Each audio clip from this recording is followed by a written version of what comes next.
Assalamualaikum warahmatullahi wabarakatuh.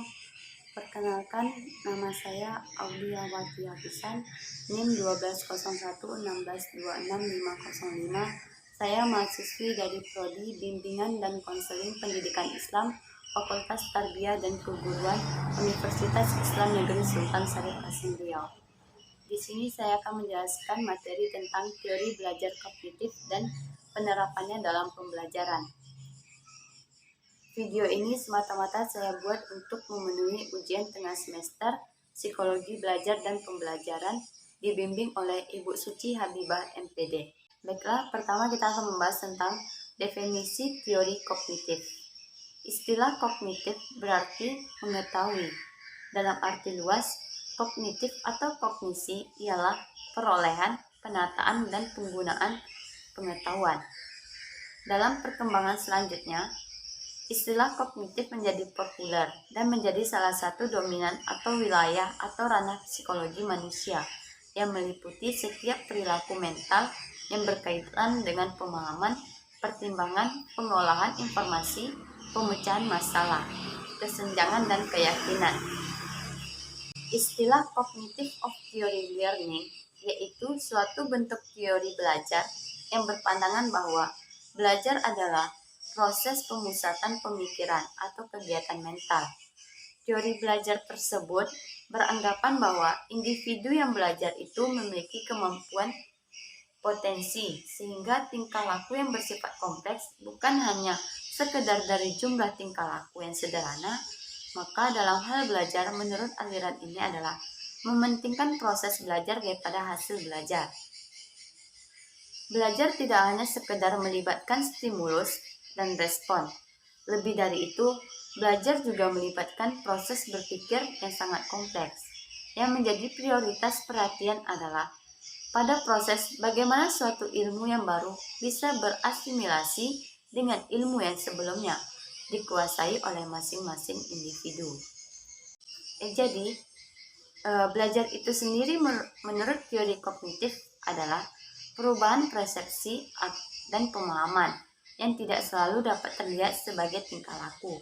Teori ini juga menekankan pada gagasan bahwa bagian-bagian suatu situasi saling berhubungan dengan konteks seluruh situasi tersebut. Membagi keseluruhan situasi menjadi komponen-komponen kecil dan mempelajarinya secara terpisah adalah sama dengan kehilangan sesuatu yang penting. Belajar merupakan suatu proses internal yang mencakup ingatan, retensi, pengolahan informasi, emosi, dan faktor-faktor lainnya. Yang kedua, jenis-jenis teori belajar. Teori perkembangan Jean Piaget. Jean Piaget lahir di Swiss, seorang pakar terkemuka dalam disiplin psikologi kognitif, yang pada awal mulanya bukanlah seorang psikologi, melainkan seorang ahli biologi, tetapi telah berhasil menulis lebih dari 30 buku bermutu yang bertemakan perkembangan anak dan kognitif. Menurut Piaget, perkembangan kognitif merupakan suatu proses genetik, artinya proses yang didasarkan atas mekanisme biologis, yaitu perkembangan sistem saraf. Dengan semakin bertambahnya usia seseorang, maka semakin komplekslah susunan sel sarafnya dan semakin meningkat pula kemampuan. Dan menurut Piaget, proses belajar seseorang akan mengikuti pola dan tahap-tahap perkembangan tertentu sesuai dengan umurnya. Ada 4 perkembangan individu terhadap perkembangan dari teori Piaget. Yang pertama, sensorik motorik, yakni perkembangan ranah kognitif yang terjadi pada usia 0-2 tahun. Yang kedua adalah preoperasional, yaitu perkembangan ranah kognitif yang terjadi pada usia 2-7 tahun. Yang ketiga, kongret operasional, yakni perkembangan ranah kognitif yang terjadi pada usia 7-11 tahun. Dan yang terakhir adalah formal operasional, yakni perkembangan ranah kognitif yang terjadi pada usia 11 sampai dewasa awal, yaitu 18 tahun. Perkembangan kognitif menurut Piaget dipengaruhi oleh 3 proses dasar. Yang pertama, asimilasi. Asimilasi adalah pemanduan data atau informasi baru dengan struktur kognitif yang ada. Yang kedua, akomodasi. Ialah penyesuaian struktur terhadap situasi baru. Dan yang ketiga, ekualibrasi. Ialah penyesuaian kembali dengan terus-menerus dilakukan antara asimilasi dan akomodasi. Ada berikut kelemahan-kelemahan dari teori Piaget. Belajar individu tidak dapat dilaksanakan karena untuk belajar mandiri diperlukan kemampuan kognitif yang lengkap dan kompleks dan tidak bisa diuraikan dalam jenjang-jenjang. Hasil-hasil penelitian menunjukkan bahwa keterampilan kognitif tingkat tinggi dapat dicapai oleh anak-anak yang belum mencapai umur yang sesuai dengan jenjang-jenjang teori Piaget. Sebaliknya, banyak orang yang tidak mencapai tahap operasional formal tanpa adanya manipulasi. Hal-hal yang bersifatan konkret seperti pemakaian gambar, demonstrasi, pemberian model, dan lain-lain. Keterampilan ternyata lebih baik dipelajari melalui urutan, bukan berdasarkan tahap umur. Yang kedua, teori kognitif Jerome S. Bruner. Jerome S. Bruner adalah seorang pakar psikologi perkembangan dan pakar psikologi belajar kognitif. Penelitiannya adalah bidang psikologi antara lain persepsi manusia, motivasi, belajar, dan berpikir. Dalam mempelajari manusia, ia menganggap manusia sebagai pemproses, pemikir, dan pencipta informasi. Menurut Bruner, perkembangan kognisi atau kognitif seseorang terjadi melalui 3 tahap yang ditentukan oleh cara dia melihat lingkungannya. Tahap pertama adalah tahap enaktif, di mana individu melakukan aktivitas-aktivitas untuk memahami lingkungannya. Tahap kedua adalah tahap ikonik, di mana ia melihat dunia atau lingkungannya melalui gambar-gambar atau visualisasi verbal. Dan tahap terakhir adalah tahap simbolik, di mana ia mempunyai gagasan-gagasan secara abstrak yang banyak dipengaruhi bahasa dan logika. Komunikasi dilakukan dengan bantuan sistem simbol. Makin dewasa, makin dominan pula sistem simbol seseorang. Prinsip-prinsip belajar Bruner adalah sebagai berikut. Makin tinggi tingkat perkembangan intelektual, maka makin meningkat pada ketidaktergantungan individu terhadap stimulus yang diberikan. Pertumbuhan seseorang tergantung pada perkembangan kemampuan internal untuk menyimpan dan memproses informasi. Data atau informasi yang diterima dari luar perlu diolah secara mental. Menurut Bruner, berpikir intuitif tidak perlu dikembangkan di sekolah, bahkan mungkin dihindari karena dianggap tidak perlu. Sebaliknya, di sekolah banyak dikembangkan secara berpikir analitis. Padahal, berpikir intuitif sangat penting untuk ahli matematika, biologi, fisika, dan lain-lain. Selanjutnya dikatakan bahwa setiap disiplin ilmu mempunyai konsep-konsep, prinsip-prinsip, dan prosedur yang harus dipahami sebelum seseorang mulai belajar. Yang ketiga, teori belajar bermakna David Ausubel. Ausubel adalah seorang pakar psikologi pendidikan dengan teorinya yang berpijak pada psikologi kognitif, dan dalam teorinya memberikan penekanan kepada belajar, serta retensi dan verbal-verbal yang berhubungan dengan belajar. Belajar menurut Ausubel dapat diklarifikasi ke dalam 2 dimensi. Yang pertama berhubungan dengan cara informasi atau materi pembelajaran disajikan pada siswa, baik melalui expository maupun inquiry. Yang kedua, mencakup cara bagaimana siswa dapat mengaitkan data atau informasi itu pada struktur kognitif yang telah ada.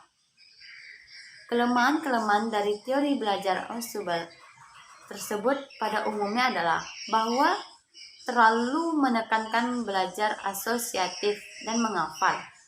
Belajar asosiatif, materi yang dipelajari perlu dihafal secara atributari. Padahal belajar seharusnya apa yang disebut dengan asimilasi bermakna. Asimilasi bermakna, materi yang dipelajari perlu diasimilasikan dan dihubungkan dengan pengetahuan sebelumnya yang telah ada. Untuk itu diperlukan dua persyaratan, yaitu materi yang secara potensial bermakna dan dipilih serta diatur oleh pengajar, seharusnya sesuai dengan tingkat perkembangan dan pengetahuan pembelajaran. Dan yang kedua, suatu situasi belajar yang bermakna. Faktor motivasi memegang peranan yang penting, sebab pembelajaran tidak akan mengasimilasi materi baru tersebut apabila mereka tidak mempunyai keinginan dan pengetahuan bagaimana melakukannya. C. Aplikasi prinsip kognitif dalam pembelajaran. Ada dua kajian mengenai teori kognitif yang penting dalam perencanaan pembelajaran. Yang pertama, teori tentang struktur representasi kognitif. Maksud di sini ialah sebagai struktur organisasional yang ada dalam ingatan seseorang ketika mengintegrasikan unsur-unsur pengetahuan yang terpisah-pisah ke dalam suatu unit konseptual. Yang kedua, proses ingatan. Proses ingatan merupakan pengolahan informasi di dalam ingatan atau memori, dilalui dengan proses penyaringan informasi, diikuti penyimpanan informasi, dan kemudian mengungkapkan kembali informasi-informasi yang telah disimpan dalam ingatan.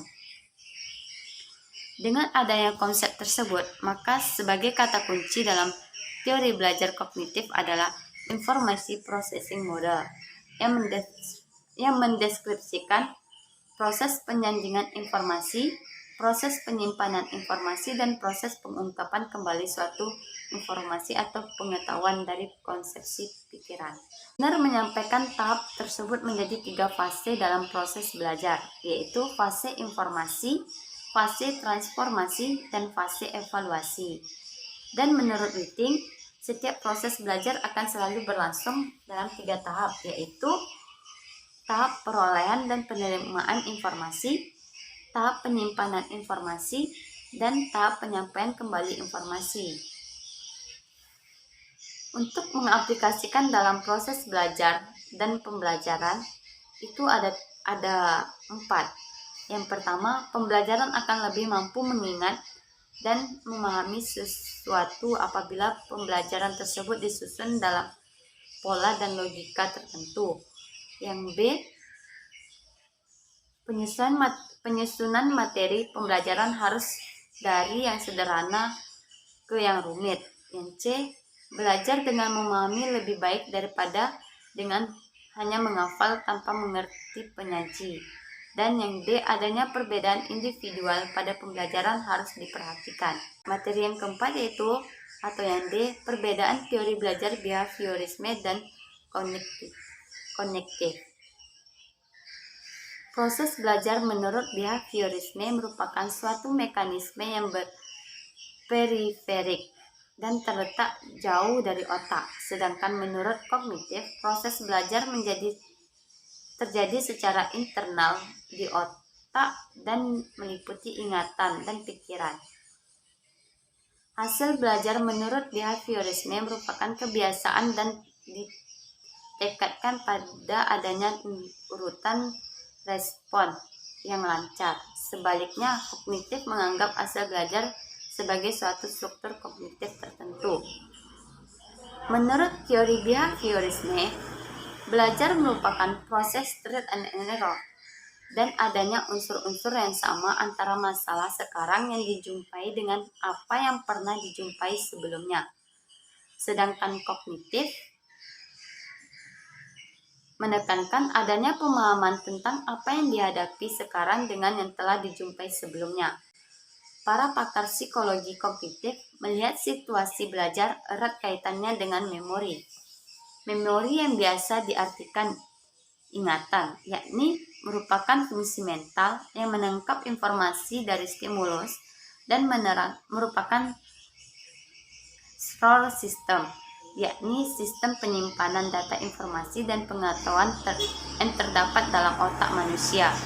Dan dalam diri manusia ada yang dikenal sebagai struktur sistem akal yang terdiri dari 3 subsistem, antara lain sensory register, short-term memory, dan long-term memory. Dengan adanya sistem penyimpanan informasi dalam proses belajar ini, maka pembelajaran diharapkan agar dapat memusatkan perhatian, karena banyak faktor yang dapat mempengaruhi perhatian pembelajaran. Lindsay dan Norman menyampaikan 3 aturan umum untuk memperbaiki memori atau ingatan. Yang pertama, menghafal perlu adanya usaha. Hal ini seringkali tidak mudah untuk dipenuhi. Kedua, materi yang harus dihafal atau diingat seharusnya berhubungan dengan hal-hal, menguraikan dengan kata-kata sendiri, dan menggambarkan dalam imajinasi. Dan yang ketiga, menghafal atau mengingat memerlukan organisasi materi. Materi dapat dibagi dalam kelompok atau bagian-bagian kecil, kemudian diletakkan kembali bersama-sama dalam pola ingatan. Jadi dapat kita simpulkan bahwa penyampaian informasi atau materi pembelajaran dalam proses belajar mengajar menurut sudut pandang kognitif yaitu suatu cara untuk mengembangkan ranah cipta siswa agar berfungsi secara optimal.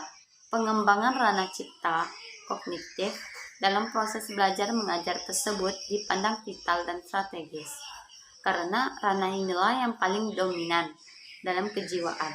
Ranah psikologi yang bermarkas di dalam otak ini merupakan sumber dan sekaligus pengendalian ranah-ranah psikologi lainnya, yakni ranah rasa atau afektif dan ranah karsa atau psikomotorik.